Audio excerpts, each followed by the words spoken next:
Mi smo seveda imeli program, preden sem kandidirala za predsednico, sem imela program, ki sem ga predstavljala na letnem srečanju, ampak moj mandat je bil zaznamovan z virusom koronavirusom.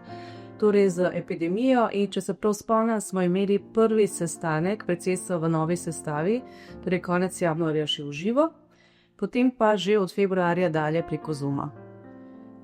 Torej na glavo se nam je obrnil program in smo sproti razmišljali, kaj narediti, sproti razmišljali, kako zapolniti to vrzel, ki je nastala z izolacijo, v katero so bili ljudje v tistem času potisnjeni.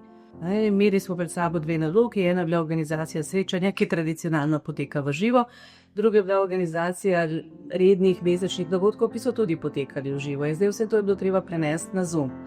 Tako smo bili v predsedstvu, smo bili v bistvu razdeljeni v dve skupini, tako kot je bila celotna Slovenija takrat razdeljena. Torej, eni so menili, da smo prvi val živeli, da po tem prvem valu bomo do jeseni že osvojili čredno imunost, na drugi strani pa seveda tisti, ki so se spogledovali za špansko gripo pred dobrimi 100 leti in so rekli, to bo trajalo 2-3 leta. In mislim, da na koncu po tem jeseni, ko smo prišli v novi val, se je izkazalo kar za dobro, da smo načrtovali to spletno organizacijo srečanja. In udeležba je bila odlična. Zdaj ne vem, ali je bila udeležba odlična zato, ker smo bili res v času, ko smo potrebovali drugega, ko smo potrebovali takšne aktivnosti, ali mogoče tudi zaradi spremembe, nekaj novega je bilo, ker vemo, da je preden je prišlo do te epidemije, pravzaprav je udeležba na dogodkih nekako upadala. Pa tudi odzivi, vsaj na prvo srečanje, so bili zelo dobri. Ja, mogoče samo še to, da smo potem še seveda drugo srečanje organizirali preko Zooma, spet smo imeli tisti jesenski val, na srečo smo se odločili pravočasno, da gremo na Zoom, ampak pa so že odzivi bili nekoliko mešani, ker seveda je prišlo že do krepke politizacije epidemije in takrat seveda je bil to nasprotovanje ukrepom, delovanju preko Zooma je bilo že nekako pogojeno z temi političnimi nasprotji, za in proti ukrepom, in se je to potem tudi v odzivih pokazalo. Torej, jaz bi se s tem zelo strinjala, s to trditvijo, da so krize priložnost za sociologijo. Torej, mi smo imeli tam po krizi leta 2008, torej veliki ekonomski krizi, smo imeli še migracijsko krizo leta 2015, no je zdaj zdravstveno krizo povezano z epidemijo.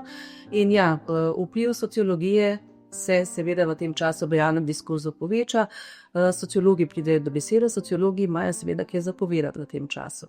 Če bi zapolnili medije, če bi bili zelo propulzivni v svojem lastnem nastopanju v medijih, bi nas družba slišala. Mislim, da bi nas slišala. Vse se novinarji včasih zelo pritožujejo, da smo v sociologiji neodzivni.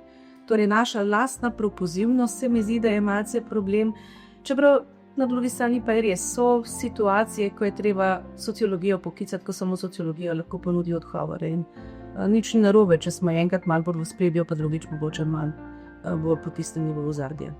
Mogoče društvo ravno ni toliko namenjeno drugim družbenim podsistemom, ampak nam samim. In seveda nam samim je pa ogromno pustilo, torej dediščina je ogromna. Vseh 60 let je društvo bilo tisti center integracije sociološke stroke v Sloveniji, ki nima paralela.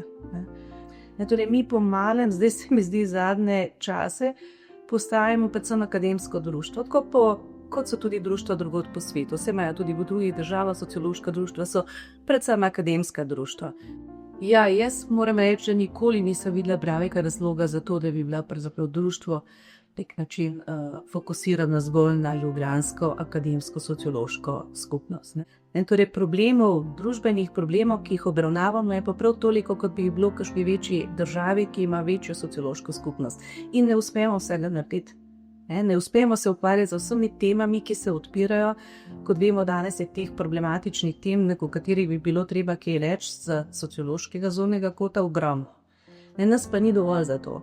Zato bi bilo potrebno vzpostaviti večjo koordinacijo med nami. Včasih se mi zdi, da mogoče tudi neke vrste bolj usmerjeno razdeljevanje virov, ki jih imamo na razpolago za svoje raziskovanje.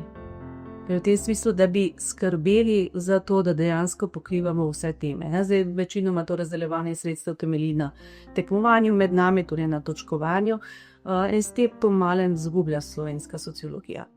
Zdaj, včasih je bilo tega, se mi zdi, povezovanja s sociologi iz akademije, torej iz univerze, pa sociologi, ki so bili zaposleni izven univerze, nekoliko več znotraj društva. Saj smo imeli tudi posebne sekcije, ki so le temu namenjene. Če me vprašaš, zakaj, bi rekla, mogoče eden izmed razlogov je celo bolonjska reforma. Torej, to, kar smo z bolonjsko reformo pravzaprav dobili strokovni magistrski študij, ki pomeni nadaljevanje študija iz prve stopnje na drugo stopnjo, torej neposredno nadaljevanje študija. Študenti magistrskega študija nimajo delovnih izkušenj, včasih so študenti magistrskega študija se vpisovali na študij z delovnimi izkušnjami in so imeli že drugačne potrebe po izgradnji omrežij, razmišljali so že o svoji karieri, vedeli so, da se lahko pokličejo drug drugega, če se bodo potrebovali.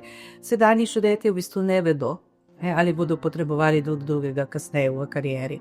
Sociologija po mojem seveda prihodnost ima, o tem je doma in še celo več prihodnost mora imeti. Torej, zato si moramo prizadevati. Klasični temelj sociologije. Pa zdaj ni nujno, da gremo samo do 19. stoletja, lahko gremo še celo v 18. In po mojem bi bilo dobro v 18. stoletje tudi se počasi stopiti.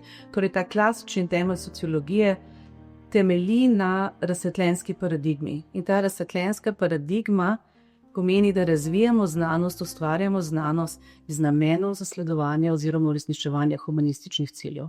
In to je sociologija.